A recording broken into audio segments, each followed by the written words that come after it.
बुवा नमस्कार। नमस्ते। के छ यहाँको चुनावी माहौल? यहाँ झापा जिल्ला क्षेत्र नम्बर 5 को अहिले आँधी तुफान हावाहुरी विशाल आइरहेछ। बालन कि बालन भन्छन्। अधिरातभरि चाहिँ बालनले एकदम चाहिँ के अरे शक्तिशाली प्रदर्शन गराइरहेको छ।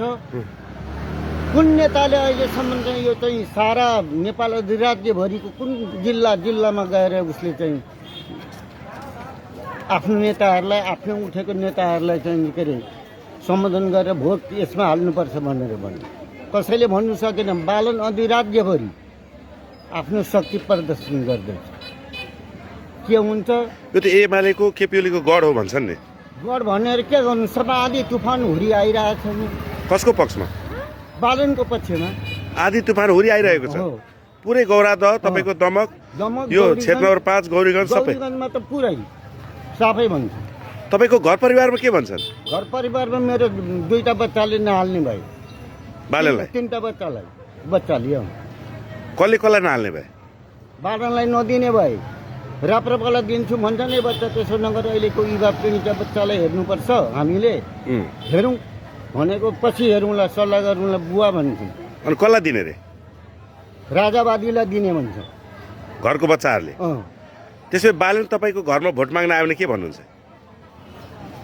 भोट माग्न आयो भने म चाहिँ घन्टी बजाइदिन्छु भन्छु बालनलाई।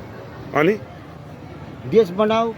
अर्काले गरेको काम देखेर पनि भ्रष्टाचार नगर्ने सबै थाहा भइसक्यो नि अब त देश चलाउनुलाई। हजुर। त्यो अर्काले गरेको काम हेरेर पनि देश बनाउनको लागि युवा पिँढीले काम गर्नुपर्छ। राष्ट्रलाई माथि उठाउनुपर्छ। राजा बिना बालनले देश चलाउन सक्छन्?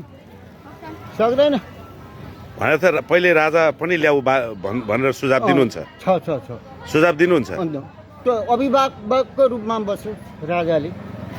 गार्जेनको रूपमा राजा बस्दाखेरि आनन्द हुन्छ। निर्देशन दिने हो देश बनाउनु। दर्शक यतिखेर हामी गौरादह दमक गौरादह झापा क्षेत्र नम्बर 5 मा छौँ।